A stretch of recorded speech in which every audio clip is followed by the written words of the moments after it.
साहिल भी सौम्या के बर्थडे को लेकर एक्साइटेड था। उसने निखिल से पूछा, हाँ परसों ही तो है उसका बर्थडे, तो क्या प्लान है तुम्हारा और वैशाली का? मैं तो उसे कहीं बाहर भी नहीं ले जा सकता जब तक उसके भैया ना चाहे। जाने क्यों अपने भैया से इतना डरती है वो। साहिल के पूछने पर निखिल ने अपना प्लान बताते हुए कहा, अरे वैशाली सोच रही है कि सौम्या के बर्थडे पर कहीं बाहर चलेंगे इवनिंग में, तो तुम भी आ जाना वहीं। और रही बात भैया से पूछने की, तो जब वैशाली बोलेगी तो भैया भी मना नहीं करेंगे। बस यही सोचा है अभी तो। निखिल की बात सुनकर साहिल को अच्छा लगा। वो बोला, ठीक है, सौम्या को मत बोलना फिर, अभी हम सब मिलकर उसको सरप्राइज देंगे। निखिल ने भी ठीक है कहकर साहिल की बात पर सहमति जता दी और 2 दिन बाद मिलने का बोलकर बाय कहते हुए फोन रख दिया।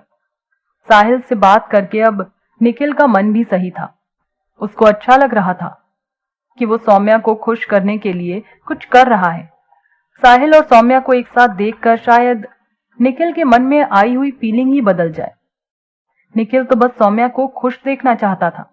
अगली सुबह सौम्या और वैशाली जब कॉलेज के लिए निकले तो ऑटो स्टैंड पर उनको विनय खड़ा हुआ मिला। विनय को देखकर वैशाली के चेहरे पर हल्की मुस्कान आ गई, पर फिर भी वो आज विनय को इग्नोर कर रही थी। सौम्या ने हेलो कहने के अंदाज में हाथ हिलाया और विनय से मुस्कुरा कर बोली, और कैसे हो विनय? तुम इधर से कहां जाते हो? कभी मिलते हो कभी नहीं। रोजाना आना नहीं होता क्या तुम्हारा इस रूट पर? सौम्या की बात सुनकर विनय ने अपने बारे में बताया, मैं कॉलेज जाता हूँ। तुम्हारे कॉलेज के थोड़ा आगे जाकर अगले चौराहे को क्रॉस करके ही मेरा कॉलेज पड़ता है, इसलिए तुम्हारे कॉलेज के रास्ते में मैं तुम्हें अक्सर मिल जाता हूँ। जाता तो रोज यूं, पर टाइमिंग का फर्क रहता है, इसलिए कभी मिलता हूँ कभी नहीं मिलता हूँ। विनय की बात सुनकर सौम्या ने एक्साइटमेंट के साथ पूछा, अच्छा तुम वो इंजीनियरिंग कॉलेज की बात कर रहे हो क्या? जवाब में विनय ने कहा, हाँ इंजीनियरिंग कॉलेज की बात कर रहा हूँ। मैं इंजीनियरिंग फाइनल ईयर का स्टूडेंट हूँ और वो मेरा दोस्त राहुल भी।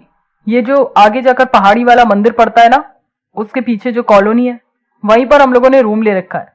वहां कई सारे स्टूडेंट्स रहते हैं हमारी कॉलेज के। कभी किसी के साथ चला जाता हूँ और कभी किसी के साथ। अभी राहुल तो कॉलेज नहीं जा रहा है, इसलिए ज्यादातर कोशिश करता हूँ कि किसी और के साथ ही निकल जाऊं। जब कोई साथ नहीं मिलता तो ऑटो से जाता हूं। सौम्या ने मुस्कुराकर पूछा, अच्छा तो आज फिर से जाने के लिए अकेले रह गए क्या? इसलिए ऑटो का वेट कर रहे हो?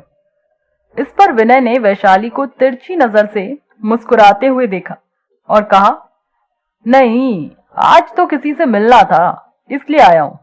नंबर देकर उस दिन से आज तक वेट कर रहा हूं, पर किसी का कॉल ही नहीं आया, तो मैंने सोचा सामने से आकर एक बार पूछ तो लूं कि मेरी गलती बता दो, क्यों बात नहीं करनी है। ऐसा कहकर विनय वैशाली की तरफ देखने लगा। वैशाली ने विनय को बस एक बार नजर भरकर देखा और अपनी मुस्कुराहट छुपाते हुए उसको इग्नोर करके ऑटो को बुलाने के लिए दूसरी तरफ देखने लगी। जब सौम्या ने वैशाली का ऐसा एटीट्यूड देखा तो वो कुछ ना बोली। विनय से कहा, लगे रहो बेटा, देखो देवी कब प्रसन्न होती है, और हंसने लगी। सौम्या की बात सुनकर वैशाली को भी हंसी आ गई, लेकिन उसने तब भी विनय से कोई बात नहीं की, बस ऑटो रोका और बैठ गई। सौम्या और विनय भी उसके साथ उसी ऑटो में बैठ गए। ऑटो में सौम्या और वैशाली एक ही सीट पर बैठी थी और विनय उनके सामने वाली सीट पर। विनय की नजर वैशाली पर ही टिकी हुई थी और वैशाली खिड़की से बाहर देख रही थी और सौम्या इन दोनों को देख रही थी। सौम्या को विनय पर बड़ी दया आ रही थी। सौम्या मन ही मन सोचने लगी कि वैशाली भी कितना भाव खा रही है, एक बार बात कर लेने में क्या हो जाएगा, इतना एटीट्यूड दिखा रही है, कहीं विनय को यह ना लगे कि वैशाली बड़ी घमंडी टाइप की लड़की है। ऑटो में बैठा विनय कॉलेज जाने से पहले एक बार वैशाली से साफ साफ पूछ लेना चाहता था, मुझसे दोस्ती करने में तुम्हें क्या प्रॉब्लम है, और अगर दोस्ती करोगी तो फिर कितना इंतजार करवाने के बाद। लेकिन वैशाली को देखते हुए विनय को कुछ याद ही नहीं रहा, वो बस वैशाली को ही देखे जा रहा था। वैशाली की चंचल सी आंखें और होठों पर हल्की सी मुस्कान, और उस मुस्कान को छुपाते हुए उसका वो क्यूट सा चेहरा। ये सब देखते हुए विनय का मन ही नहीं किया कि वो वैशाली के चेहरे से अपनी नजर हटाए। वैशाली के चेहरे पर साफ झलक रहा था कि उसको विनय की बातें अच्छी लगती हैं, बस वो बताना नहीं चाहती।